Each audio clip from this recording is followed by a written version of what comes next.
All right, Chris, we're live. Thank you so much.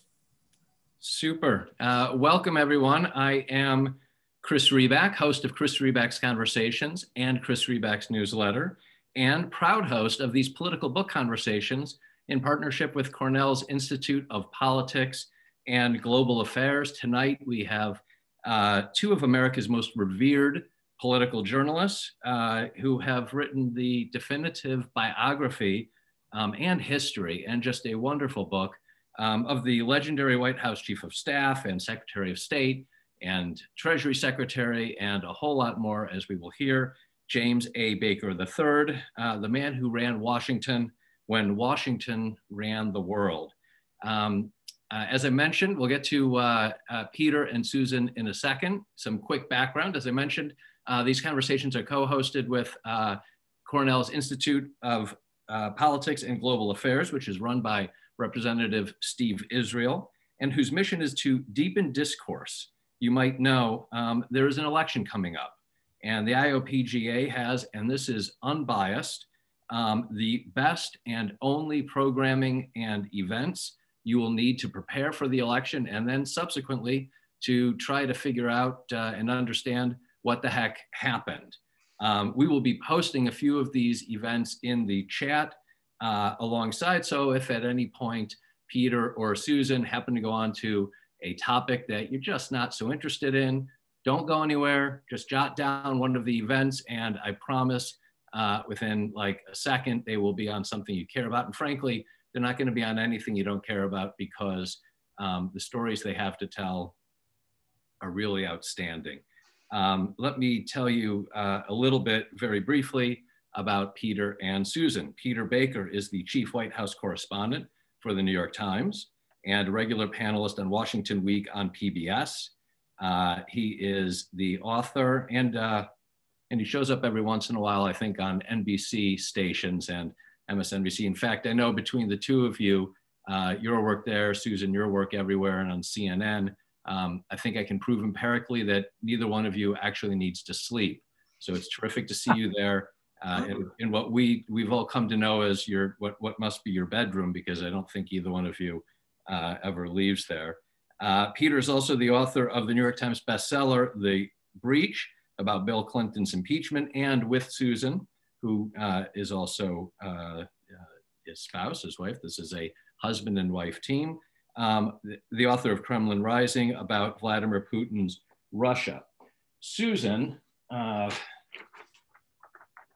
does everything Peter does and more. She's a staff writer of The New Yorker and author of its weekly Letter from Trump's Washington, as well as a CNN Global Affairs analyst. There will be a short Q&A at the end of this, so please start thinking about your questions. But for right now, Peter and Susan, thank you both so much for joining me. Really appreciate it. Hey, thanks for having us. Thank you so much.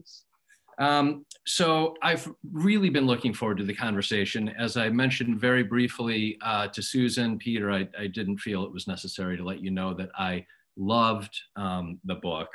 Don't you feel like you cheated though? I mean, is this what happens when two great writers get together and do, I mean, it's not fair. Do you agree? Well, you know, it's not fair to have a baker write about a baker, but there is no actual relationship, so. I understand it. And you proved, my takeaway was that marriage is not stressful enough. So you got to throw in a book to make it kind of get some energy going. I think it's a stress reliever. You know, we're still talking to each other. So, you know, that's good. That's okay. Good. Even when I'm not here, even when I'm not doing this? Yeah. Mostly, yeah. Okay. Well, and to close, and before we get into the actual substance, I got to confess, I am a little disappointed. I thought you might break news tonight and reveal that you both were anonymous, but I guess that's not true. We're not telling. You're not telling. Okay. Well, the news is out. It's not you. Let's get into the book, which the reviews have been exceptional.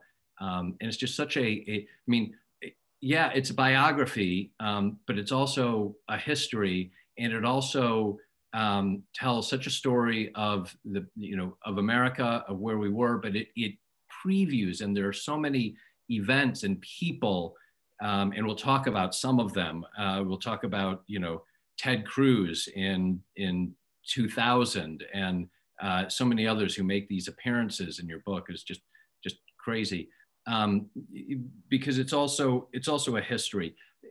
Tell me though the backstory, and Susan, maybe we'll start with you. Why did you guys decide on a book on James Baker? Well, thank you so much for having us, first of all, and thanks to everyone for tuning in. We know you have a lot of things you could be doing with your time, so we're grateful that you're spending a little of your Zoom time with us. Part of the reason I think Peter and I were so excited to start on this book is because it hadn't been done before. It's almost as simple as that, in the sense that, Baker has this sort of unparalleled experience in Washington, and we were just sort of kicking around ideas for what a book could be and realized no one had ever done a full-scale book on him, although he really, was a character who essentially was in the middle of all of Washington's biggest stories from the end of Watergate to the end of the Cold War. And he has this almost, unique transcending of both politics and policy in a way that, is really just almost without any comparable analogy to anyone else. I mean, if you sort of took Henry Kissinger and Karl Rove's resume, you might have an approximation of the role that Jim Baker played at this particular moment in time. So I think that Peter and I, and again, this was back in the Obama era. We did not at this point anticipate the rise of Donald Trump. We didn't, but already I think we did see it as a chance to write also a big book about Washington and to sort of write about a system that was definitively no longer working the way that it once had, not as nostalgia, but, trying to understand a moment in time, this sort of unipolar superpower moment that was pretty definitively over. So, when Secretary Baker agreed to cooperate with the book, that made it a pretty easy call from our point of view. And man, did he cooperate, right? Well, he did. It wasn't an authorized book, just to be clear. He didn't get to have anything to say what was in it or not in it. But he did decide to open up to us. He gave us access to the archives at Princeton and at Rice University. He sat with us for, I think, probably 70 hours of interviews or something like that. We visited him in his Wyoming ranch, his Houston home. We visited with him in Washington in his office in Houston and various places. And we also got to talk with his wife, all 8 of his children. His cousin, who was like a brother to him, even his nanny, who's 107 years old, still around, still kicking, she agreed to talk with us. So I think we got a real, one of the things we enjoyed doing this book was because we had such an open door into his life and everybody wanted to talk. And the papers, I mean, you write that he gave you access, unfettered access, it sounds like, to all these papers, including you reference, and I think this was this with, no, this wasn't with Mulrooney. I forget when it was, but it was something in when I was reading, whether it was about 1992 or about the 2000 Florida events, where you cite some document, some letter that where the note on it to Baker is, and maybe we should just destroy this. Was it somebody? And I'm like, well, I guess Baker didn't pay attention to that. No, not only that, he gave it to Susan Beater. That's right. Exactly. That was really valuable, especially, we're journalists working in the ever more toxic environment of Washington today. Believe me, nobody's handing us unfettered access to their papers.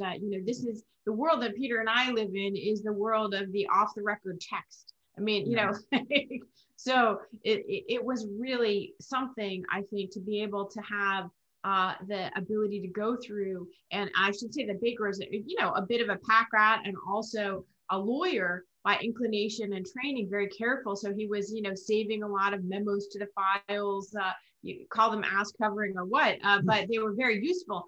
There's real-time doodles that he has, or notes to whoever's sitting next to him in Reagan cabinet meetings. There's, notes from his father that I found particularly revealing, because Baker's not a, super introspective guy, right? It's not like he handed over a diary to us. So I found it fascinating to watch, this stack of papers of, sort of his micromanaging father sending him, checks for $25 at a time to pay for, his wife's Christmas present back in the 1950s. So it really was extraordinary, I think, to have this level of cooperation from a living subject. Not all biographers are so enthusiastic about, there's some downsides that one could easily imagine to having, your subject actually breathing down your neck as well. So we didn't experience that part of it, luckily. So give us the history portion, because one of the things, so much of it I take is the history, the people who appear as we discussed, but take us back to 1800 Houston, the first James Addison Baker moving to Huntsville, Texas, I guess from outside of Huntsville, Alabama. It's like he knew that he had to go someplace for the narrative 180 years, 200 years later. So that was really nice. Very helpful. Tell us about him, about Captain Baker, about Warden Baker, and about how James A. Baker III is actually the fourth. The fourth, yeah. No, isn't that crazy? So he is, James Addison Baker, our subject, is the fourth man named James Addison Baker. For whatever reason, they call him the third. We worked on this book for 7 years. That's the one mystery we never solved. And well, what's the line? What's their family line that they say? The line is they're bad at math, but I mean, basically. They can't count. No, they can't count. I think one of them gave up the junior and then later named his kid junior and so forth. So by the time our Jim Baker comes along, they just named the third. But it is a storied family in Houston. I mean, basically his family, all these James Addison Bakers, are responsible for building a lot of the institutions of modern day Houston, whether it be, country clubs or Rice universities or museums or law firm, Baker Botts, but at that time, the largest law firm west of the Mississippi, and as well as like banks and oil businesses. I mean, they had their hands in so many things that still reverberate today in modern day Houston. In fact, there's a statue of Baker, our subject Baker, in Houston, but it's surrounded by other members of his family, because the Baker family, not just one Baker, is seen as such an integral part of Houston.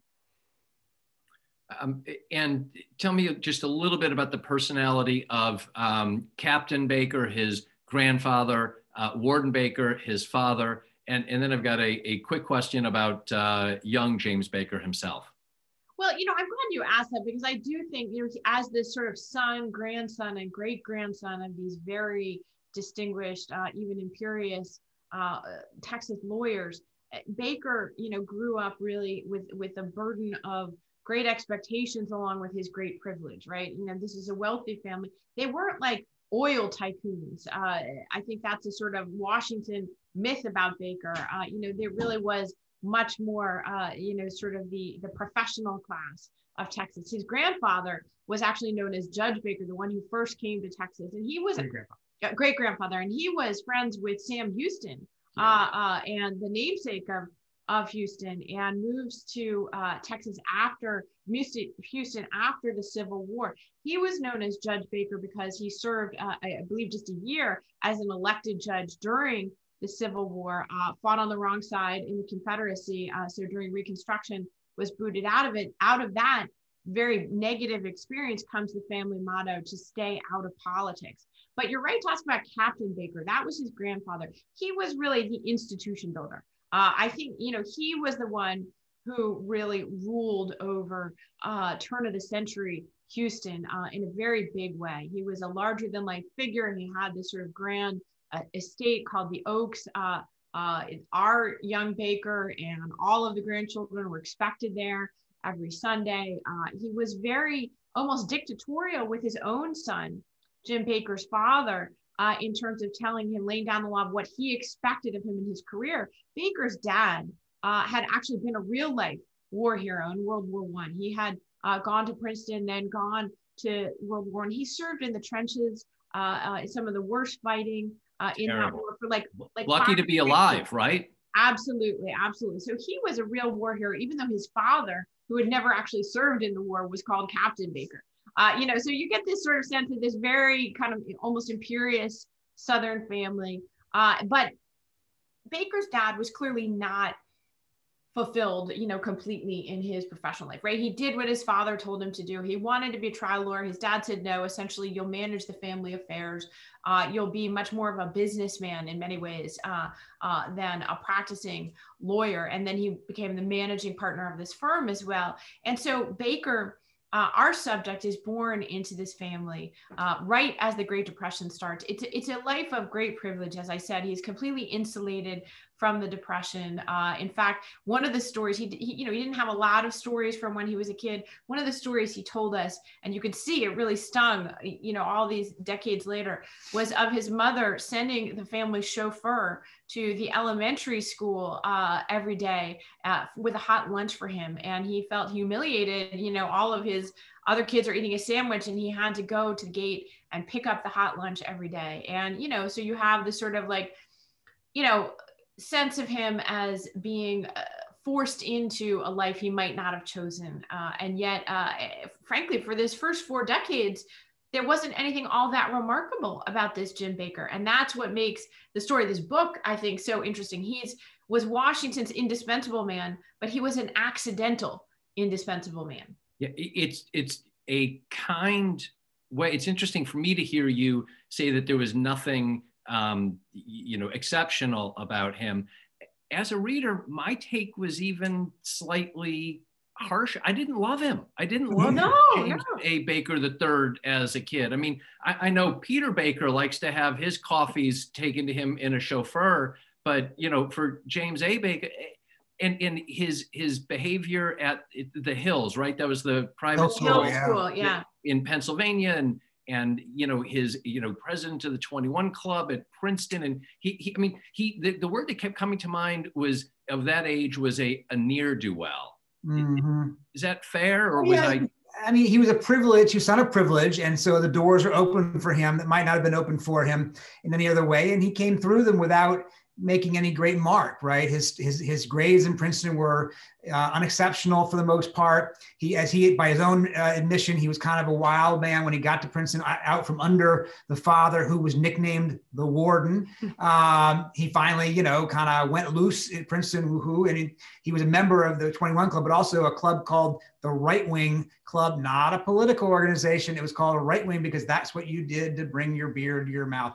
And in fact, there was one story, and he told us the story. Oh, this is a horrifying story. I mean, this will underscore your didn't like him so much. Another kid, and it was like afraid of a test he was going to take the next day, didn't want to take it. And he said, somebody break my fingers. Clearly very drunk. They were probably under the influence. And none of the other kids, of course, are going to do it. And Bakker says, yeah, I'll do it. And he takes a switch and whacks him on the hand and breaks his fingers as the kid asked him to do. So yeah, he was ne'er-do-well is one way of looking at it, I think. It was clearly not his highest moments yet. That part was hard to read, although it was very, very interesting to read about him, the summer jobs. He did have, a couple of hardworking summer jobs, but one really wonderful, just beautiful thing that did happen is he met Mary Stuart McHenry. Yeah, that's right. So he went on a spring break his sophomore year to Bermuda, and he met this young woman from Ohio who went to a finishing school in New York City. So she also was sort of an upper crusty type, but by all accounts, she was not playing with the fast crowd in the way that Bakker was at this time. I do think that he was, as Peter said, experiencing life outside of the day-to-day oversight of this very demanding and patriarchal family, right? So he's, going crazy at Princeton and, socializing in New York City, and he falls in love really on the beach with this young woman who, again, very pedigreed as well, but, a much simpler kind of a person. And I think that you begin to see the glimmerings of the Jim Bakker who would emerge later. The Jim Bakker who got discipline from his family, as well as just an urge to rebel against it. The thing about Bakker as a young man was that he was fanatic about sports, and in particular tennis, a passion that he shared with his father. And that's where I think some of his lifelong discipline came from. When he would play a match as a young man, his father would insist after the match that he go back on the court and continue practicing. And I think it's that part of Bakker who comes out after graduating from Princeton. He goes into the Marines. This is during the Korean War. He doesn't end up in the Korean War, although many others that he went to training with do. He serves on a ship in the Mediterranean, but it instills, again, a new level of adultness. He gets married to Mary Stuart. They have a son, and he goes to law school to follow in the family footsteps. But even there, again, he might chafe at it. But this I found amazing, actually, during the book. His father insists that he go to the University of Texas at Austin Law School because he's going to practice law in Texas. Baker was, what about Harvard? What about somewhere in the East Coast? No. And Baker says, okay. Then his father says, and you will pledge the fraternity that I pledged. And he says, Dad, I'm in law school. I'm in my 20s. I'm married. I have a child, and no. And so these freshmen, and this is the 1950s, by the way, they're like doing whatever crazy out of control things freshmen at the University of Texas are doing in terms of hazing him. And he submits to it out of, love and respect for his father. And, that's really the story of his life all the way up until his late 30s. Should we all have a friend like George Bush had in Baker and Baker had in George H.W. Bush? Yeah, I think that's a good point. This is one of the through lines in the book is the relationship between these two men. And it's really unique, I think, in American politics, at least in modern American politics. They meet on the country club tennis courts in the Houston Country Club. They become doubles partners. They're both fiercely competitive. They win 2 doubles championships about which they still brag. Baker still bragged to this day, and President Bush. They didn't do too much else together after that. They didn't do too much else, but that really is something, like Thomas Jefferson, right? He didn't put president on his gravestone, but Baker and Bush would both put doubles tournament champions, I think, on theirs. And we interviewed President Bush before he passed away. He mentioned that as well. It was something that. Well, Baker would also point out that he was also a singles champion, which Bush was not. Yeah. But in any case, it was a real friendship for, that their families played football together on Thanksgiving, sort of a la the Kennedys. They shared New Year's and Christmas and all of these things. Their boys were more or less the same age. Their wives were very good friends. And really it's a friendship for a decade before they even get to the point of politics. And the real thing that forges this personal lifelong bond, I think, is when Mary Stuart is diagnosed with cancer. And we had this letter in the book where Baker writes to Bush and he says, I'm telling you this, it's terminal. And I haven't told her that it's terminal. I haven't told the kids. I haven't told my mother. Bush is the only one he tells. Now, aside from the fact that husbands and wives probably have a different relationship today about things like that, it tells you something about his relationship with Bush, that's the person he wanted to tell. And the last people to see Mary Stuart outside the family before she dies are George and Barbara. That was hard to read. Mary Stuart's letter to James. There were a couple of moments in the book. I mean, and got a question on it later that I hope that we'll get to, because there are a couple of moments in the book that really kind of choke you up. Baker rubbing George H.W. Bush's feet as Bush lay dying. I couldn't quite tell. I mean, if he was actually rubbing his feet all the way almost up to death, it seemed. That's exactly right. And Mary Stuart, so Mary Stuart, James Baker's first wife, wrote a note to James Baker while she was dying. It was brought to him, it gets complicated, by Susan, becomes Susan Baker, but is brought to him after she's passed away. You wrote in there that he could never at that time, and even when I guess he read the note to you, couldn't read it without crying. I assume you couldn't read it without crying either. Yeah. Oh yeah, it reminded me of that scene in Terms of Endearment where the mom is saying goodbye to the kids in the hospital. I mean, it's a very moving and touching letter of a young wife, saying goodbye to her husband. And you're right that the story of even how Baker comes to get it is very, it reminds you that life is, sad and complicated and amazing. And the person who brings it is one of his wife's closest friends, Susan Winston. And she goes to his house after Mary Stuart dies, and she, finds it in the dresser where it's been left and gives it to him. And Susan becomes Baker's second wife. And they have this, and we know none of this really when we started work on this book, but they actually merged these two very troubled, grieving families. Susan had an alcoholic husband, very tough time of it, 3 children, she gets divorced. So they bring these two families together. There's 4 boys and her 3 children. And it's like the Brady Bunch, which is on TV at that time, except I have to say, it's like the Brady Bunch from hell. It is not like some like Cindy like cheerfully like tossing her pigtails back. It was the pilot that Hollywood rejected. They kept the Robert Reed. They could have used Alice and Tiger, but seriously, it's very complicated. The house isn't big enough. They told us children sleeping on the landing. She had 4 children, I believe, at one time in middle school, which, as a parent, I can say 1 kid in middle school is stressful enough. Can you imagine 4 and different schools? And they didn't tell them they were getting married, which it didn't help. And Baker, this was not a moment. Baker and his wife they were remarkably frank and open with us in discussing some of this, but I'm pretty sure that in the early 1970s when this was happening, they were not open and frank with things like this. And of course that made it probably even harder for the kids. And this is also the moment when Baker is finally moving away from Texas and putting his eye on Washington and beginning his political career. So Susan, now Baker, is left more or less on her own to deal with this. And that's a pretty tall order, even for someone as hyper capable as she is. And so transitioning just a bit into politics, one question on the Bush-Baker friendship. When was it under the most stress? Was it 1980 when Reagan made Baker, chief of staff and brought him on to run his campaign after Bush, leaving after Baker had been running Bush's campaign? Or was it 1992? And I've got more questions about 1992 because, man, some of the parallels around what happened then and what's going on now were crazy and things that I'd forgotten.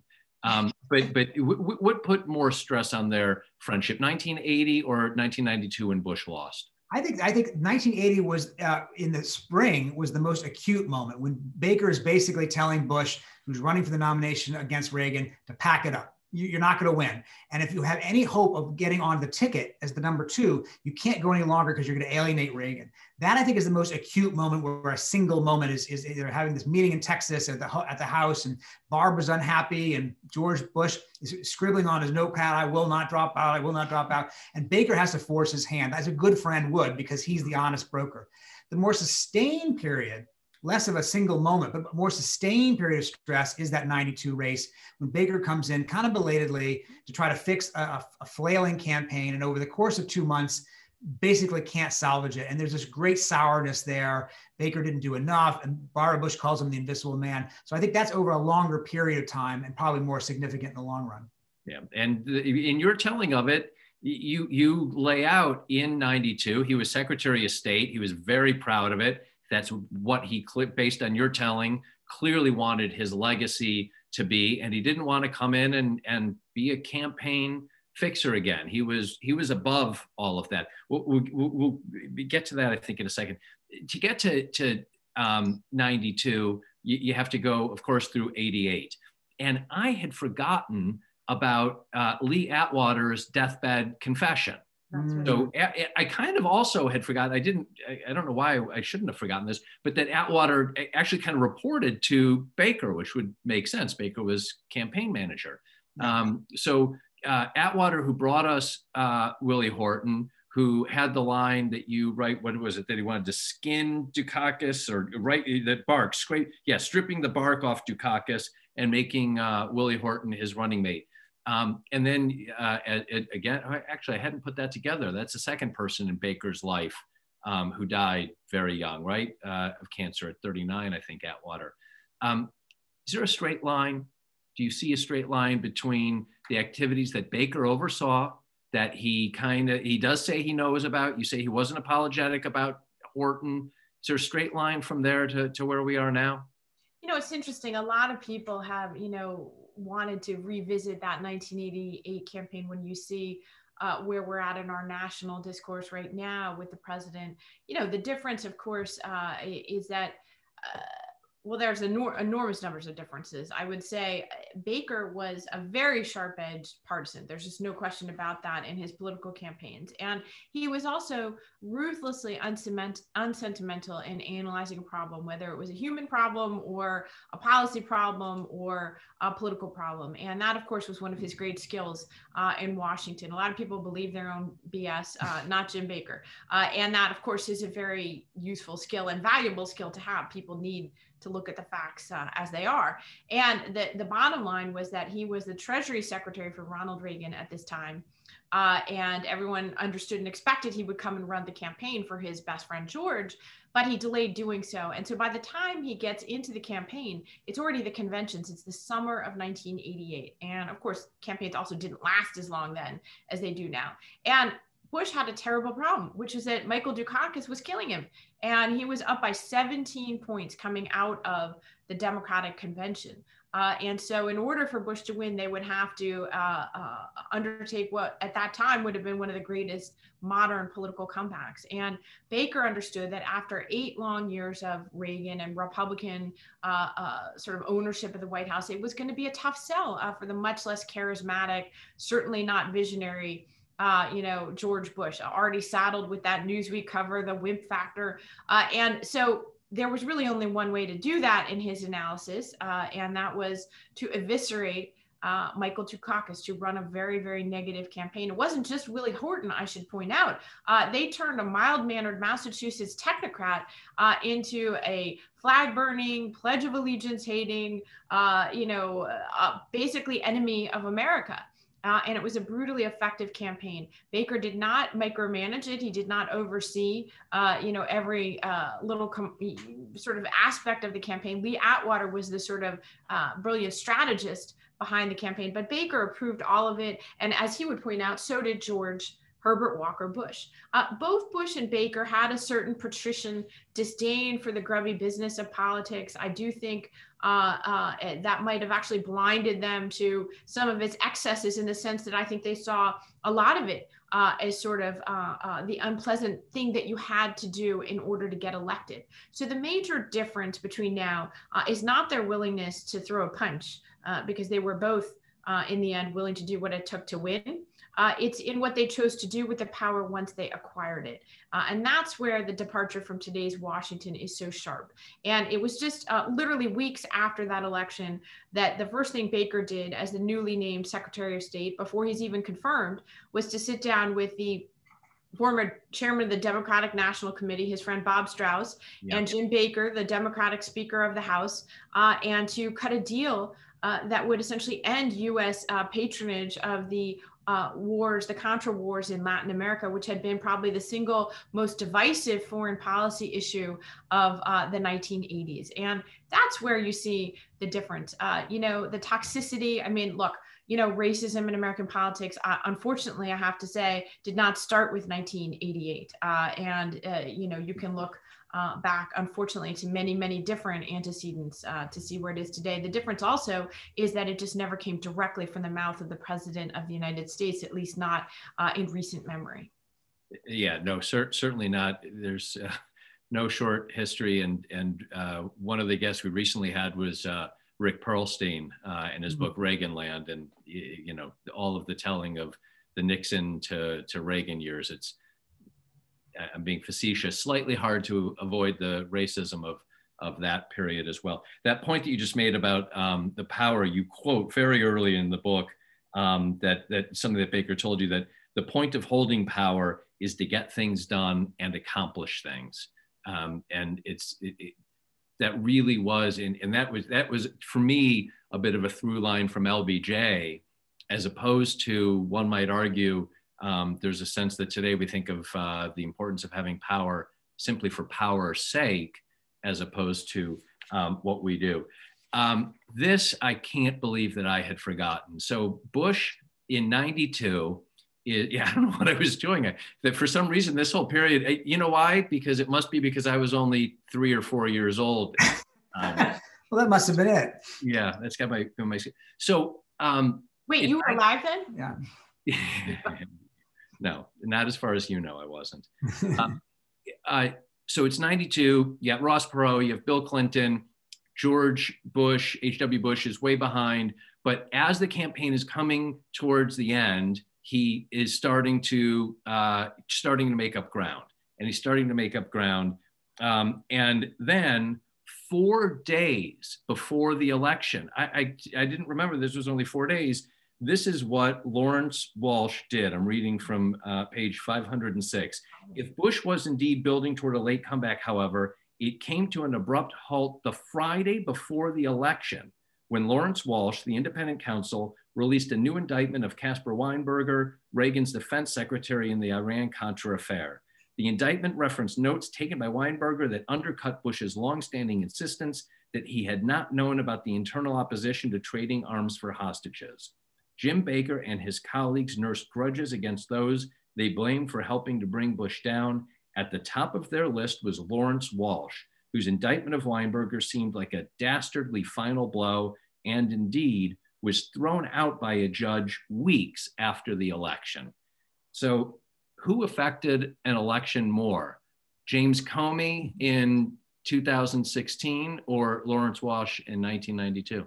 Well, it's a good reminder that anything can happen, right? Don't assume anything is done until it's done. That happened 4 days before the election. Comey happened in 2016, 11 days before the election. In 2000, George W. Bush, drunk driving arrest was, I think 3 or 4 days before the election. In some ways, arguably, maybe cost him the victory in Florida that would have been clearer than it ultimately turned out to be. So you're right. Anything can happen in these last few days. They were so bitter about that. Now, look, there were lots of reasons George Bush lost in 1992 that had nothing to do with Lawrence Walsh. Arguably, there were reasons why Hillary Clinton lost in 2016 that had nothing to do with Jim Comey. It was a lot closer. But the Comey thing is much more clear cut. Comey is probably clearer cut.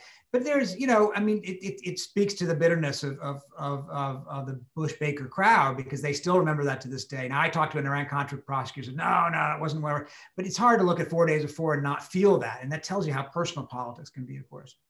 And, this just keeping up the theme of crazy characters showing up in your book who are front of mind now. I forget, who's the person who then had assigned an independent counsel to look after James Baker just in December of 92? The name's on the tip of my tongue. Do we know the guy now? Your name, yeah. Well, it is. You do forget that William Barr was actually the last attorney general under George Herbert Walker Bush.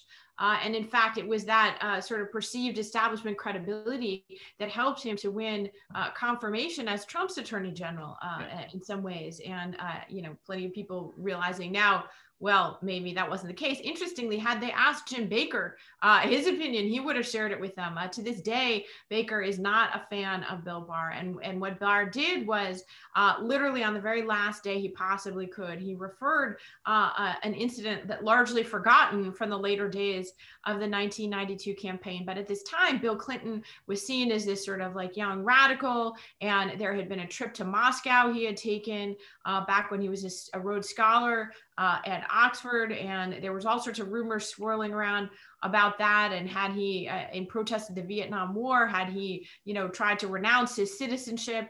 There were searches done of the State Department files when Baker was Secretary of State, and there were calls to investigate this. And for Baker, it actually was one of the darkest moments of his long time in Washington. He, as the son and prideful son of these Texas lawyers for whom reputation and name meant almost everything, he was particularly cautious and careful about his own exposure to, the dirty business of politics. And I think any efforts to muddy his name, especially on the way out the door after having served for 12 years in all of these positions, he was just infuriated with Barr. The investigation, by the way, ultimately did not only not find any wrongdoing, but it's the only known instance, I believe, where the independent counsel, Joe DeGenova, another character who's perhaps familiar to any of our Fox watching audience, Joe DeGenova actually apologized to Baker for even having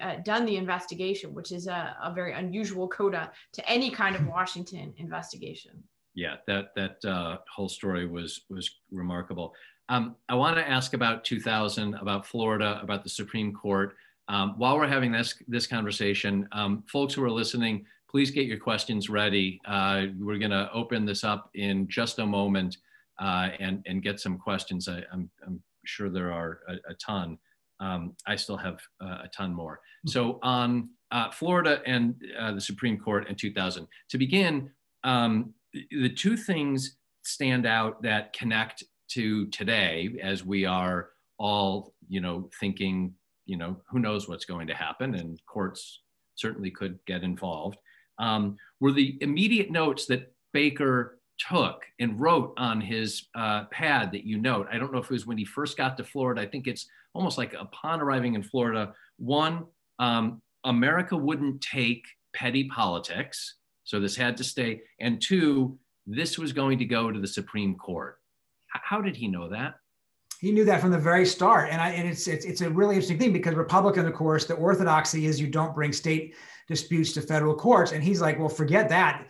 Look at the Florida courts. He knew the former governor of Florida was a hunting buddy of his who had been a Democrat, and realized and knew that he had appointed he had appointed all of these Supreme Court justices. And so they knew that in Florida, they were not going to find a sympathetic court, and that they had to go to the Supreme Court. And he had to overcome Republican allies who said, no, we can't do that. We'll lose. So that was Baker's big insight at that moment. Yeah, definitely. So that's interesting. So he thought he knew immediately he was going to go to the Supreme Court because he was going to have to go federal. He wasn't going to win. And in fact, he ended up being right. Wasn't it 4-3, the Florida Supreme Court? Yeah. Okay. So then it goes to the Supreme Court. And then and there's a great Ron Klain quote, which folks will just have to read. I think it's around page 545, something like that. But then on 548, this was the Supreme Court decision comes down and it's kind of convoluted. And I think I couldn't tell, was it faxed to them or something? Yeah. And remember those things? Fax machine. Yes, I remember those things. That I do remember. Funny. And the campaign aide, I'm quoting you now, the campaign aide, Ted Cruz, who had previously served as a Supreme Court clerk, rushed into Baker's office with the opinions, which were complicated and unclear at first. What does it say, Baker asked. Cruz read for maybe 5 minutes, trying to make sense of it. Then he called out, quote, "It says it's over, we won." So first question is, so Ted Cruz delivered the news that ultimately went from Baker and then to Bush in W in Austin, in Texas. Ted Cruz delivered the news that the Republicans had won.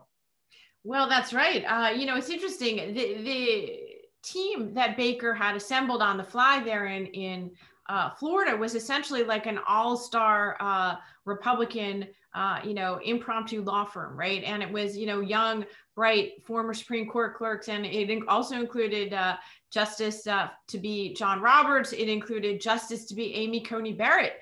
By the way, she didn't make it into our book, but it now seems more relevant to mention that. And Ted Cruz and Brett Kavanaugh as well. So it was a pretty high-powered conservative legal team that they had there on the ground. Baker, though, he wasn't a micromanager of lawyers. It wasn't about, the most beautiful sentence in a brief for him. He really did exist at the level of high strategy. And that was true, I think, in many of the campaigns as well, right? That he tended to be very disciplined and clear-eyed in the strategic insight. Like, what were they driving down the field for?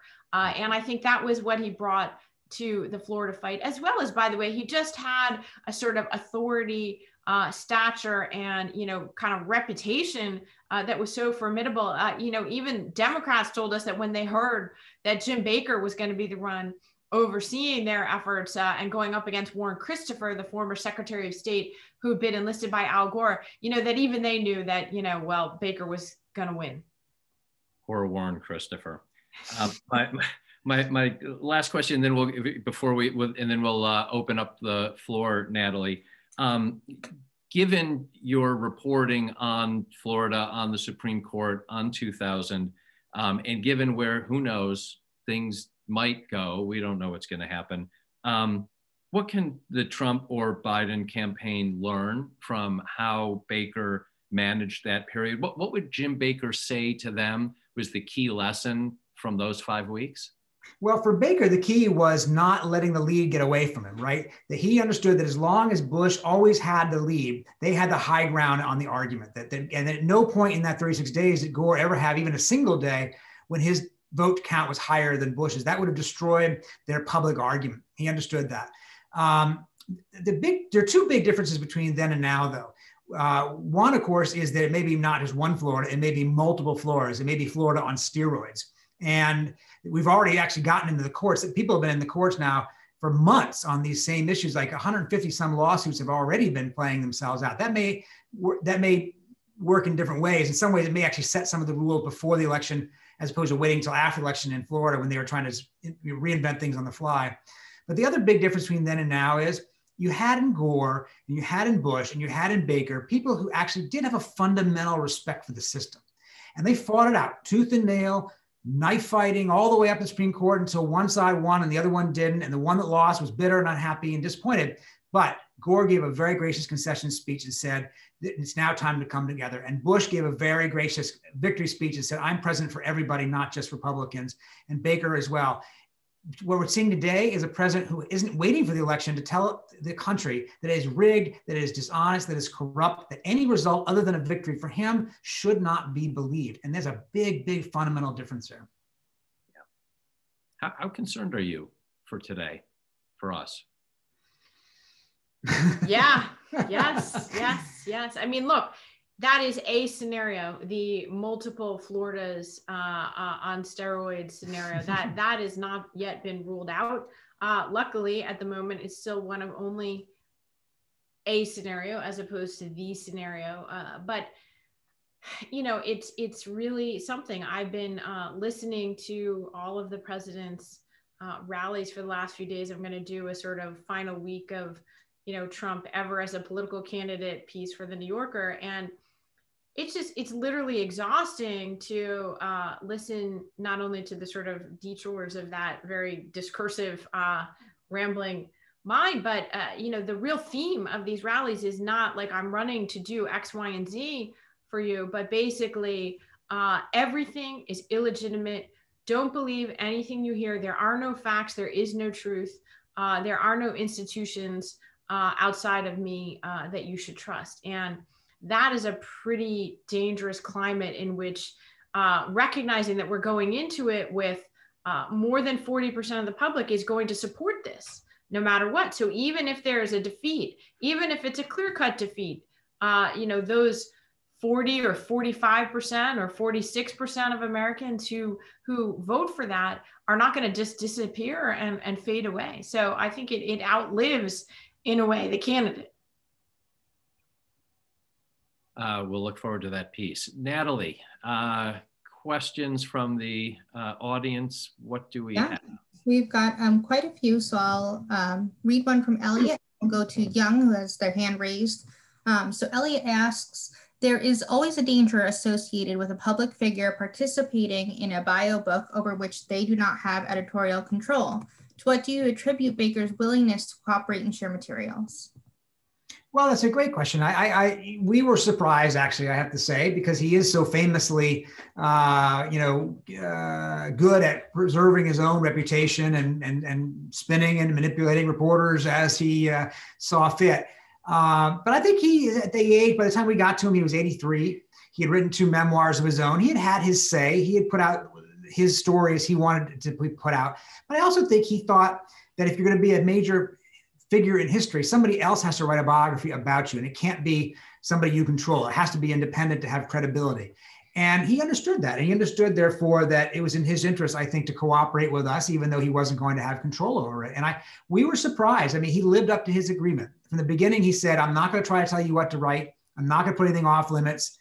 And 7 years later, I have to say, not one time did he ever violate that agreement. So I think we're very grateful to him for that. There are a lot of things in the book I'm sure he doesn't like or doesn't agree with, but broadly speaking, I think that I think he recognized it would be fairer and more accurate if he cooperated, and I hope it is. Thank you. We have Young. Young, if you could just unmute yourself, please, you can go ahead and ask your question. I can see that you are muted, Young. I see the red mute button. No? All right. Well, we can go to the next one and come back. So next we have Bob. Bob Blau, could you please unmute yourself and ask your question? Yeah, can you hear me? Yeah. Okay. Hi, Bob. Hi. I'm an admirer of all three of you. I'm a longtime Democrat who has always viewed James Baker as one of the incredible people in government.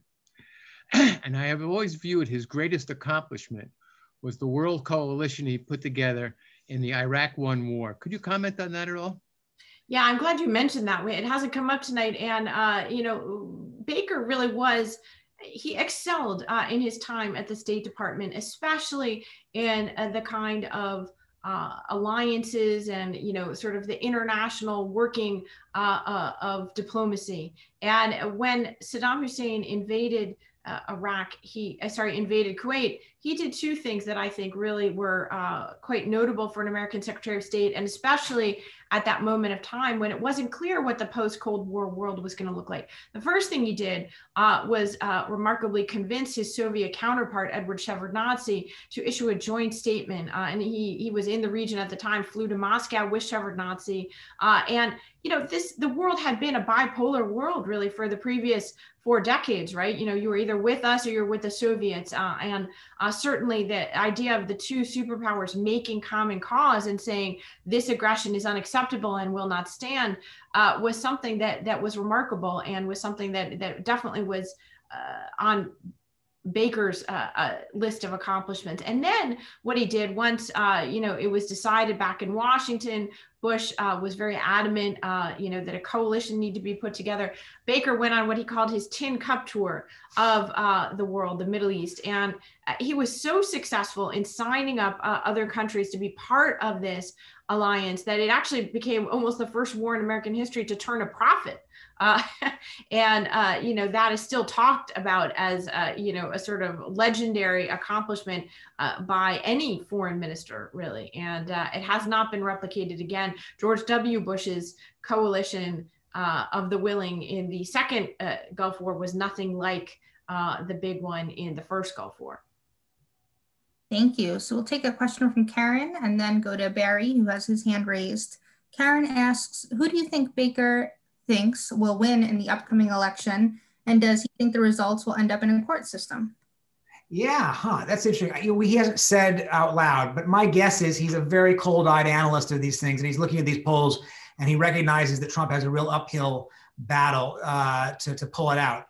Now, I think he expects it probably will end up in at least some court battles are likely, but we don't know. I mean, the problem is it depends on what the outcome looks like on election night, and we may not know on election night. Some of these states aren't going to count all these votes for days afterwards. We've now had 70 million people vote already. That's more than 50% of the total vote from 4 years ago. Think about that. That's basically the equivalent of being at 2 p.m. on election day. So those votes are already cast, but many of them won't be counted on election night because they're coming in by mail. And so it's going to be it could be a messier election night than we're used to. And I think Baker, again, is a cold-eyed realist and probably thinks that Trump doesn't have a great chance. But none of us can predict exactly how this counting is going to work, which ballots will be accepted, and which ones might be thrown out because of various rules. Thank you. All right, so we have a question from Barry, who had his hand raised. Barry, if you could just unmute yourself, you can ask your question. Hi, all. I assume for argument's sake that Baker could not have had much influence on Trump where so many others haven't, but what influence could this patrician Republican have had with Senate and cabinet enablers? Look, it's one of the big questions, of course, of this era, not just limited to Jim Baker. And I imagine that people will be studying what's happened the last 4 years for a long, long time to come, and what it tells us about the strength or lack thereof of American democracy.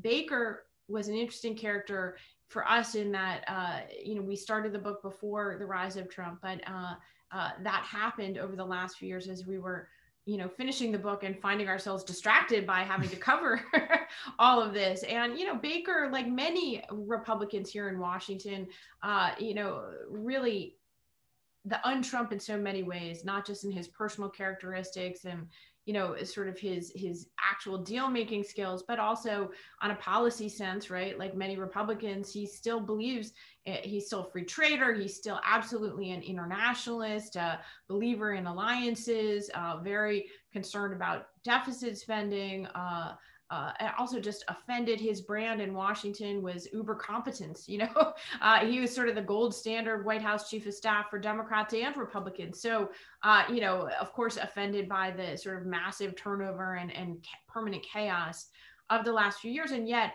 like many of these Senate Republicans, unable to fully renounce Trump, unable to, say, he said to us in the end, after we pestered him with, one more question about Trump, well, I'm still a Republican, even if my party has left me. And I imagine, that is the way that a lot of Senate Republicans, if you got them in private, would still characterize their views about Trump.